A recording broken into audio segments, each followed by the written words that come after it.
कोल्हापूरच्या महामार्गावर धुळीचे लूट उडवत 5-6 पांढऱ्या स्कॉर्पिओचा ताफा सुसाट सुटला होता. त्या ताफ्यातील मधल्या गाडीत खिडकीबाहेरच्या धावत्या झाडांकडे बघत तो बसला होता. राजवर्धन रणसिंग.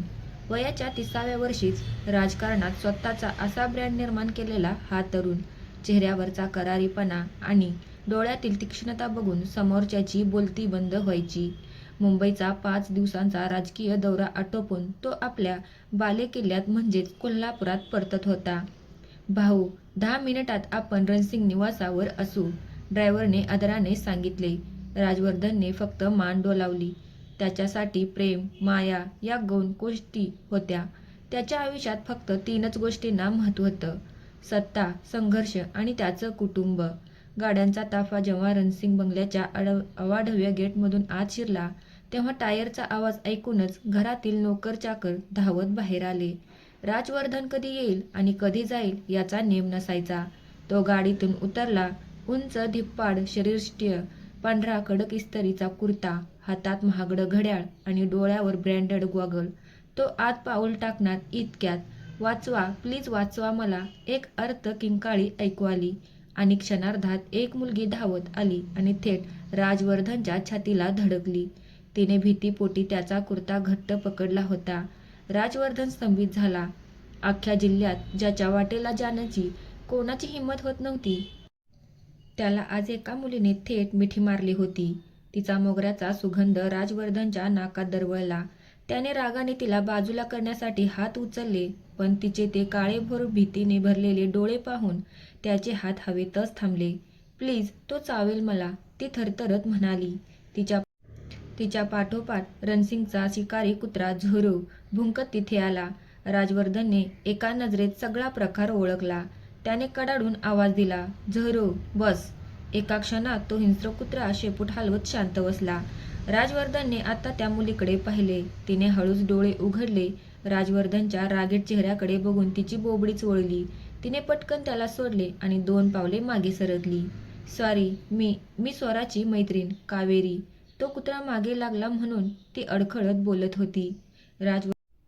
राजवर्धनने एक अवाक्षरही न बोलता आपला चुरगाळलेला कुर्ता झटकला. त्याच्या नजरेत निखारे होते, पण मनात मात्र त्या बार्बी डॉलसारख्या दिसणाऱ्या मुलीचा चेहरा कुठेतरी कोरला गेला होता. तो तरातरा पायऱ्या चढून आपल्या खोलीकडे निघून गेला.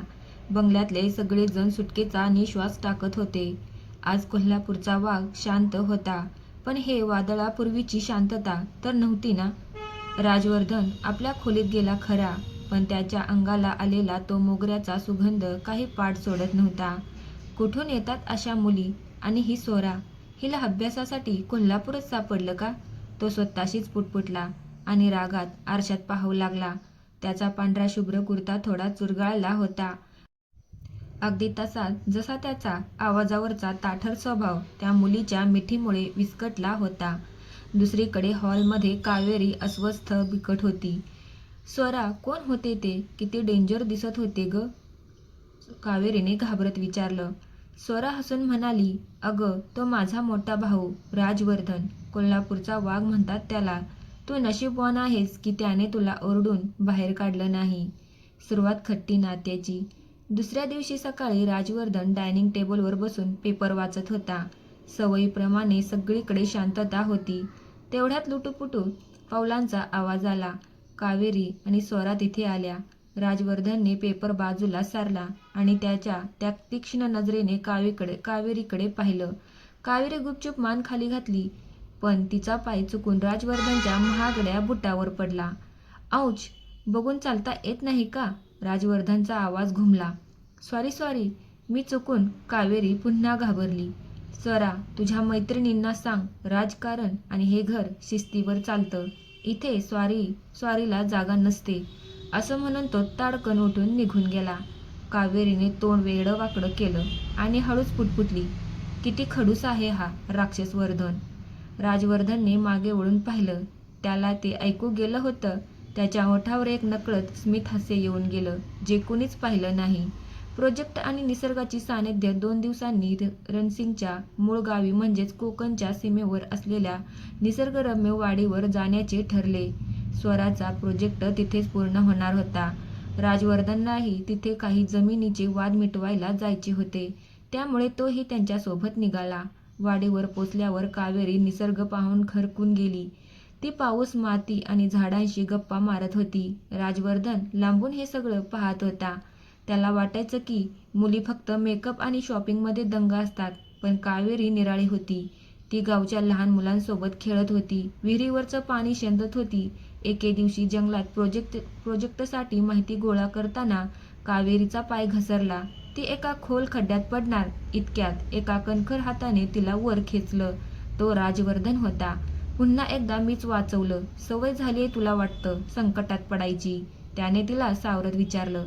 कावेरीने त्याच्या डोळ्यात पाहिलं. यावेळी त्यात राग नव्हता, तर काळजी होती. तुम्ही नेहमी धावून येता, मग मी का घाबरू? कावेरीने मिश्किलपणे विचारलं. हळूवार फुलतंय मिठी नातं. राजवर्धनला आता कावेरीची सवय होऊ लागली होती. तिचा चिवचिवाट त्याला आता त्रासदायक न वाटता गोड वाटू लागला होता. तो कोल्हापूरचा कडक राजकारणी आता हळूहळू मऊ पडत होता.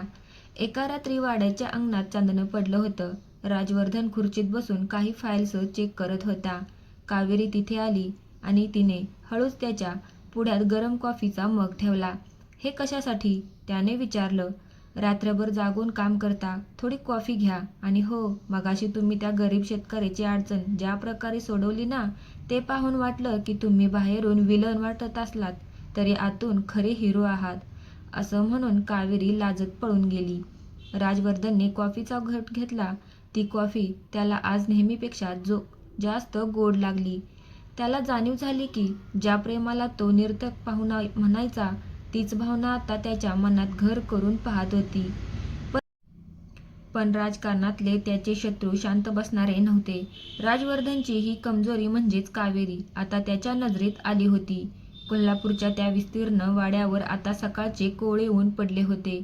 राजवर्धन नेहमीप्रमाणे आपल्या सफेद कुर्ता पायजमात रुबाबात गॅलरीत उभा राहून फोनवर कोणाशी तरी राजकीय खलबत करत होता. पण त्याचे लक्ष मात्र खाली बागेत असलेल्या कावेरीकडे होते. कावेरी आणि स्वरा तिथे बसून प्रोजेक्टच्या काही फाईल्स चेक करत होत्या. कावेरीचं ते हसणं, मधूनच डोळ्यावर येणारी केसांची बट मागे सारणं आणि तिचं ते निरागसपणे स्वराशी बोलणं. राजवर्धनला आजकाल हे सगळं चोरून बघायची सवय झाली होती. चहाची ती मिठी आणि वादाची ती खट्टी.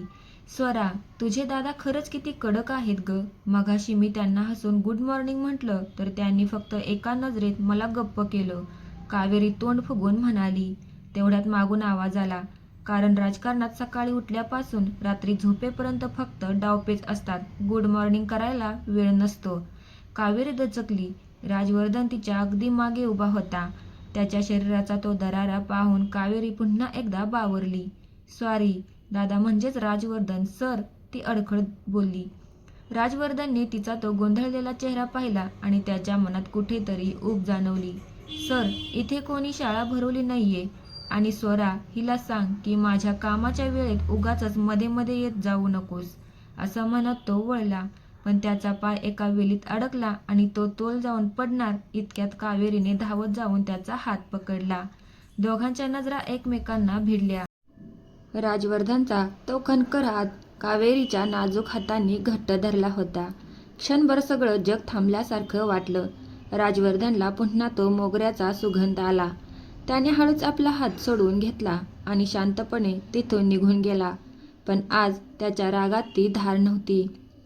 स्वराचा प्लॅन आणि निसर्गाची साथ. स्वराला कळलं होतं की तिचा हा दगड मनाचा भाऊ कावेरीच्या येण्याने थोडा बदलतोय.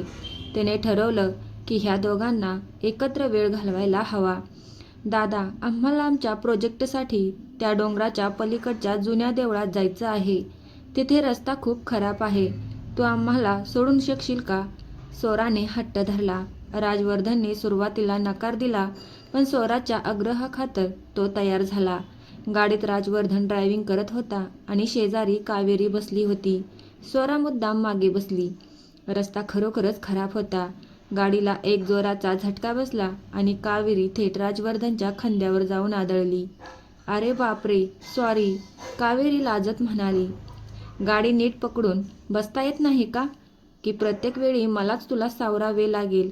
राजवर्धनने मिश्किलपणे विचारलं. कावेरीने त्याच्याकडे आश्चर्याने पाहिलं. राजवर्धन सिंग चक्क विनत करत होता. तिच्या चेहऱ्यावर एक गोड हसू उमटलं, जे पाहून राजवर्धनला वाटलं की राजकारणातल्या विजयापेक्षा हे हसू कितीतरी जास्त मोलाचं आहे. संकटाची चाहूल. तेवढ्यात राजवर्धनचा फोन वाजला. पलीकडून त्याच्या खास माणसाचा फोन होता. भाऊ, सावध रहा. आपल्या विरोधकांना कळलं आहे की तुम्ही सोराताई आणि त्यांच्या मैत्रिणीसोबत एकटेच बाहेर पडला आहात. त्यांनी रस्ता अडवायची शक्यता आहे. राजवर्धनच्या कपाळावर आट्या आल्या. त्याची पकड स्टेअरिंगवर घट्ट झाली. त्याने आरशातून मागे बसलेल्या स्वराकडे आणि शेजारी बसलेल्या कावेरीकडे पाहिलं. ज्या कावेरीला तो निरर्थक भावना समजत होता, आज तिला सुरक्षित ठेवण्यासाठी तो कोणत्याही थराला जायला तयार होता. पकडून बसा दोघेही, आता गाडी थांबणार नाही. राजवर्धनचा आवाज पुन्हा एकदा त्या सैन्यातल्या अधिकाऱ्यासारखा करारी झाला. गाडीचा वेग वाढला होता. राजवर्धनचे डोळे रस्त्यावर खिळले होते, पण त्याचे लक्ष आजूबाजूच्या हालचालींकडेही होते. स्वरा घाबरून मागे बसली होती, तर कावेरीचा जीव टांगणीला लागला होता. तिने कधीही राजवर्धनचं हे रूप पाहिलं नव्हतं. दादा, काय झालंय? इतकी जोरात गाडी का चालवतोयस? स्वराने घाबरत विचारलं. काही नाही स्वरा, फक्त सीट बेल्ट नीट लावून ठेवा, राजवर्धन शांतपणे पण करारे आवाजात म्हणाला. वादळाशी सामना. तेवढ्यात समोरून 2 काळ्या रंगाच्या गाड्यांनी रस्ता अडवला. राजवर्धनने जोरात ब्रेक मारला. गाडीतून 6-7 गुंड हातात लाठ्या काट्या आणि शस्त्रे घेऊन उतरले. हे राजवर्धनच्या शासकीय विरोधकांनी पाठवलेले होते. भाडोत्री गुंड होते. कावेरी, स्वरा, खाली वाकून बसा आणि गाडीचा दरवाजा आतून लॉक करा. मी सांगेपर्यंत बाहेर यायचं नाही. राजवर्धनने हुकूम सोडला. कावेरीने त्याचा हात पकडला. तिच्या डोळ्यात पाणी होतं. प्लीज, नका जाऊ बाहेर, ते खूप लोक आहेत. राजवर्धनने तिच्याकडे पाहिलं. तिच्या स्पर्शाने त्याच्या अंगात एक वेगळीच वीज संचारली. त्याने तिच्या हातावर हलकी थाप दिली आणि म्हणाला, ज्या वाघ्याच्या गुहेत तुम्ही शिरला आहात ना कावेरी, त्या वाघाला शिकारी कशा करायच्या हे कोणाची शिकवायची गरज नसते. विश्वास ठेव माझ्यावर. राजवर्धन गाडीतून उतरला. पांढरा कुर्ता वर दुमडत त्याने आपल्या मनगटावरचं ते जाड चांदीचं कडे नीट केलं. समोरचे गुंड त्याच्यावर धावून आले, पण राजवर्धनचा एक प्रहार विजेसारखा होता. त्याने एकाला उचलून गाडीच्या टपावर आदळलं, तर दुसऱ्याला आपल्या ताकदीने जमिनीवर लोळवलं. गाडीच्या आत बसलेली कावेरी हे सगळं श्वास रोखून पाहत होती. तिला आज तो माणूस क्रूर नाही तर रक्षक वाटत होता. राजवर्धनची ती नजर, ती शरीरयष्टी आणि त्याचा तो दरारा पाहून तिला त्याच्याबद्दल वाटणारं प्रेम अजूनच खोल होत गेलं. शेवटी सगळे गुंड पळून गेले. राजवर्धन घामाने डबडबला होता. त्याचा कुर्ता थोडा फाटला होता, पण त्याच्या चेहऱ्यावर अजिबात भीती नव्हती. तो गाडीपाशी आला आणि त्याने कावेरीच्या बाजूचा दरवाजा उघडला. कावेरीने विचार न करता गाडीतून बाहेर झेप घेतली आणि पुन्हा एकदा त्याच्या गळ्यात पडली. पण यावेळी ती भीतीपोटी नव्हती, तर त्याला सुखरूप पाहून आलेल्या आनंदापोटी होती. तुम्हाला लागलं तर नाही ना? तिने त्याच्या गालावरचा ओरखडा पुसत विचारलं. त्याने तिला सावरत म्हणाला, ठीक आहे आम्ही. जास्त काही नाही झालेलं. चला गाडीत बसा. राजवर्धनने त्या गुंडांना धूळ चारली होती खरी, पण त्याच्या चेहऱ्यावर विजयाचा आनंद नव्हता, तर एक प्रकारची अस्वस्थता होती. तो शांतपणे गाडीत येऊन बसला. कावेरी अजूनही थरथरत होती. तिने मगाशी ज्या आवेशात त्याला मिठी मारली होती, त्याबद्दल आता तिला प्रचंड संकोच वाटू लागला होता. गाडी रणसिंग निवासावर पोहोचली. राजवर्धन गाडीतून उतरला आणि कोणाशीही न बोलता तरातरा आपल्या खोलीत निघून गेला. स्वरा आणि कावेरीकडे त्याने साधे वळूनही पाहिले नाही. राजवर्धनची घालमेल खोलीत गेल्यावर राजवर्धनने आरशात स्वतःला पाहिले. त्याचा सफेद कुर्ता धुळीने माखला होता. तो स्वतःशीच पुटपुटला. राजवर्धन सिंग, काय होतं हे तुला? एका साध्या मुलीसाठी तू इतका विचलित झालास? तुझं लक्ष फक्त सत्तेवर असायला हवं, भावनांवर नाही. त्याला आठवलं कावेरीचे ते काळेभोर डोळे. जेव्हा भीतीने भरले होते, तेव्हा त्याच्या मनाला तिला सुरक्षित ठेवण्याची जी इच्छा निर्माण झाली होती, ती आजवर कोणाबद्दलच वाटली नव्हती. त्याने रागात आपला हात जोराने टेबलावर आदळला. त्याला स्वतःच्या बदलणाऱ्या वागण्याची चीड येत होती.